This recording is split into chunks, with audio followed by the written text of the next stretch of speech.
So I've been watching this. I've been watching the awful scenes that are happening to Palestinians in the apartheid state of Israel, and just recently, I think in the last few hours, there's been this direct attack by the Israeli occupation forces within the Aqsa Mosque, and that's a very holy site, and it's really awful, and I'll show you that.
And then there's also been some awful attacks in a very old town, Sheikh Jarrah, which has been around for a long time, and Palestinians have been living there for a very long time, and illegal Israeli settlers have gone into that town and literally been throwing people out of their homes and trying to take over their homes, basically. You are stealing my house. And if I don't steal it, someone else is going to steal it. No one is allowed to steal it, يا عمي.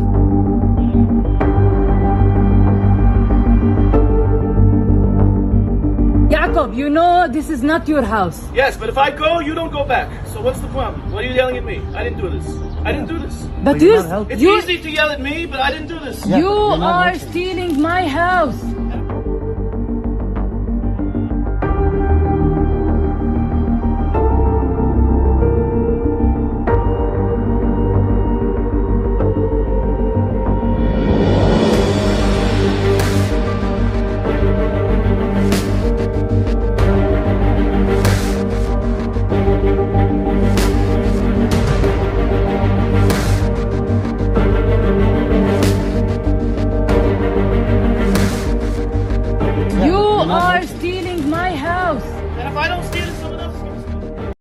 And of course, this has been going on now for decades, since the Nakba, settlers settling on top of demolished Palestinian homes. And if you follow this channel, you've seen a number of images, videos of Palestinian homes being demolished, children outside their homes that are being demolished crying.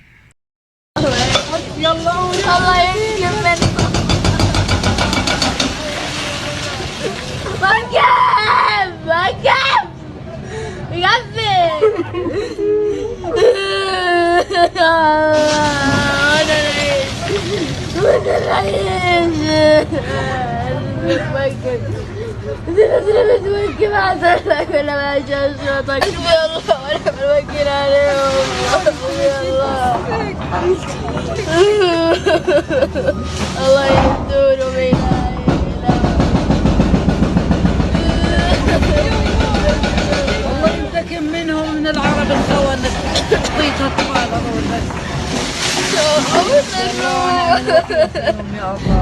نروح يا رب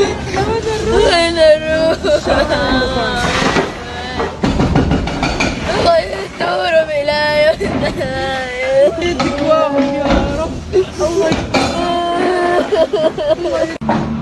الله ينتقم منهم خطيتهم بس الله لا يجبرهم خطية العالم.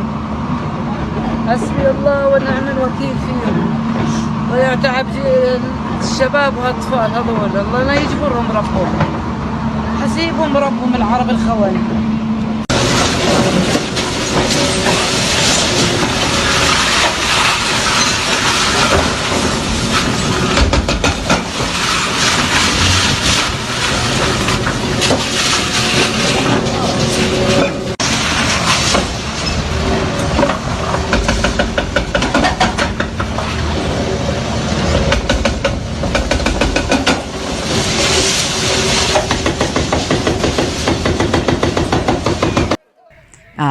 Beautiful homes too, small, humble homes as well as more established homes. There's basically, it's just appalling. Honestly, I can't imagine the absolute horror and the anger at having someone come in and basically put a notice under your rock, under a rock, and saying that they're going to demolish your home, and basically then you're going to be homeless, and then they're going to build on top of it.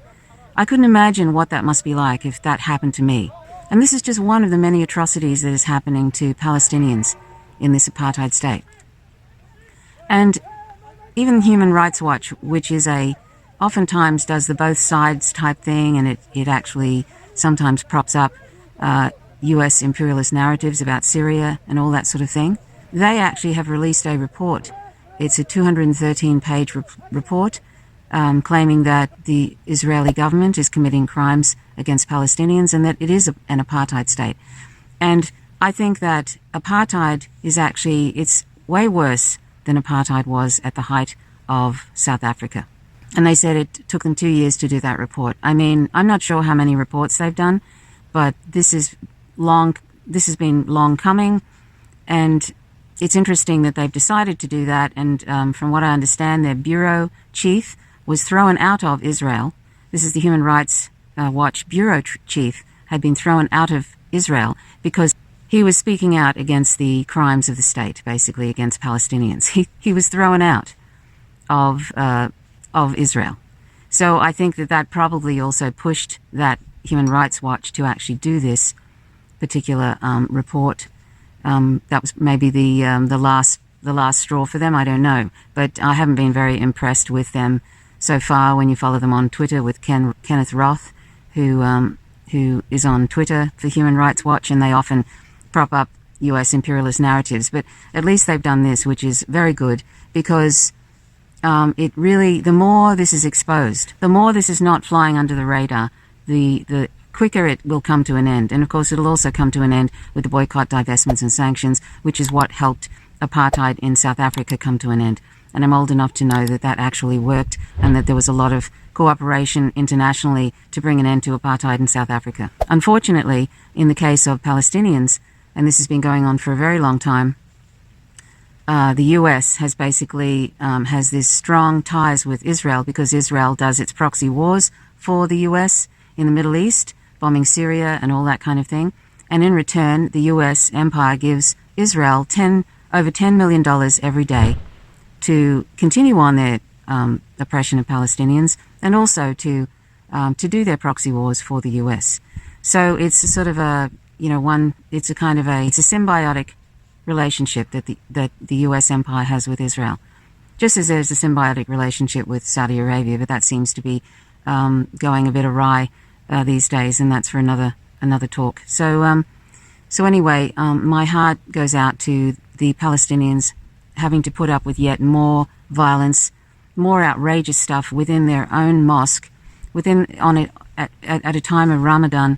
Just appalling. And I don't know, it's just appalling, and I'm not sure. I hope that the world is paying attention to what's happening to Sheikh Jarrah, and has a closer look at this, and then acts on it.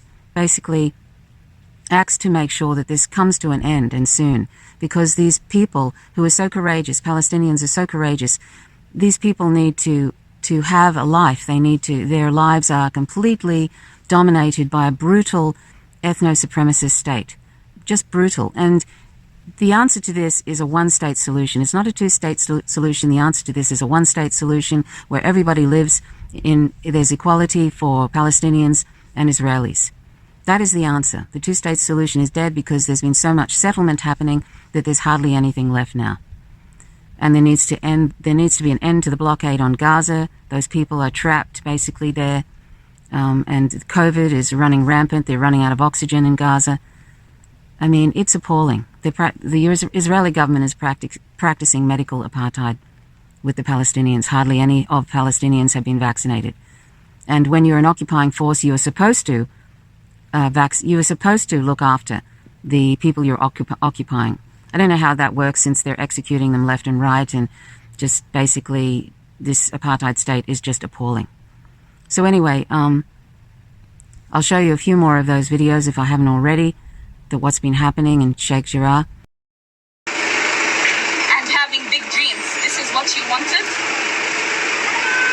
To be in the side of oppressors? What did I do? Just defending a girl who was being beaten? That's why I'm arrested now? Defending people that are going to be kicked out of their houses? How do you feel? No, I know that you're a human and maybe you have a family, you have kids. Do you want your kids to grow up and to grow old defending their own side? Defending the oppressors? This is what you wanted to be when you were young, when you were a child, to be in their own side? This is what you wanted? When you were a child dreaming to grow up and having big dreams, this is what you wanted? To be in the side of oppressors?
ليش طلع؟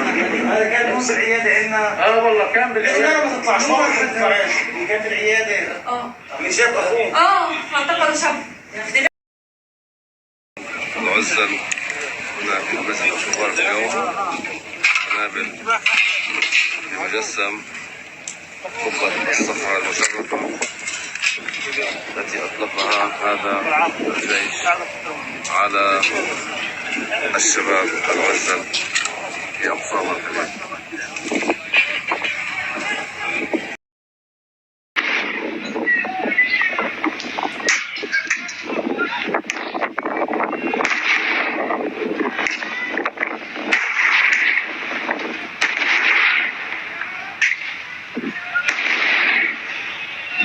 يا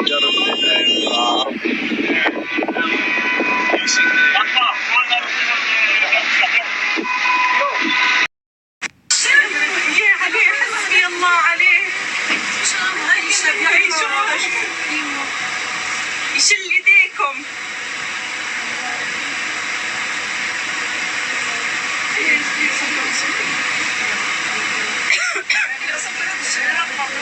حسبي الله عليكم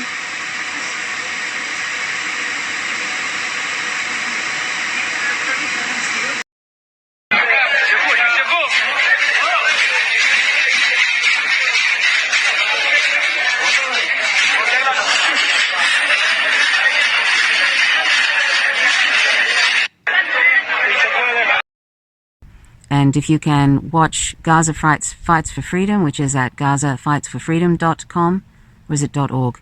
Anyway, just look up Gaza Fights for Freedom, The Empire Files, and it's on Vimeo. And I think that Abby Martin and Mike Preisner, Abby Martin produced this film, directed it, and it's a really great film.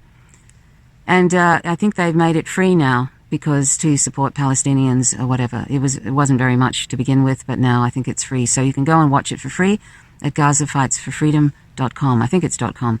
Anyway, let's support Palestinians with BDS and with any way we can, spreading this around. This is the time to do it when the Israeli government is being particularly violent. They're always violent towards Palestinians, but they're being particularly violent. Now is the time to spread this around, this information, and get people to realize what's going on so that there's a global rejection of this awful, awful, awful, violent apartheid state. Palestinians will be free, but we need to be in solidarity because it's not going to come from within. There's literally groups of people with genocidal, basically openly talking about genocide of Palestinians. It's too far gone for change to come from within. It has to be a world effort to bring an end to this for Palestinians. And if you are anti-war and anti-imperialist, meaning if you're for peace, and I hope everybody would be, then you have to be pro-Palestinian because it's so interconnected. It's interconnected, and that's why we have to be pro-Palestinian if we are anti-imperialist. And have a look and see if the squad, in quotes, has said anything about this, about the attacks on Al-Aqsa Mosque, about the attacks in Sheikh Jarrah, and then ask them why they haven't, and ask them why they're not speaking out against this appalling violence.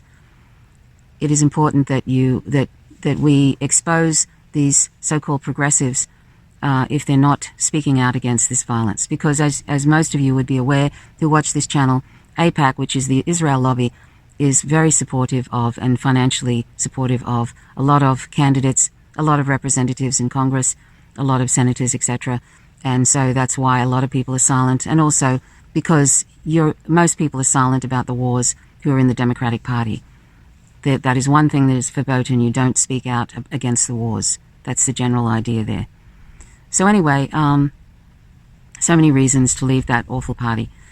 So anyhow, that's please do what you can to support Palestinians, particularly at this time. This is the time now, strike while the iron's hot, to bring this this situation to the world so that then people can hopefully be outraged and do something like join in the boycott, divestments and sanctions and anything else that will help Palestinians help bring this awful, violent, tragic situation to an end for good.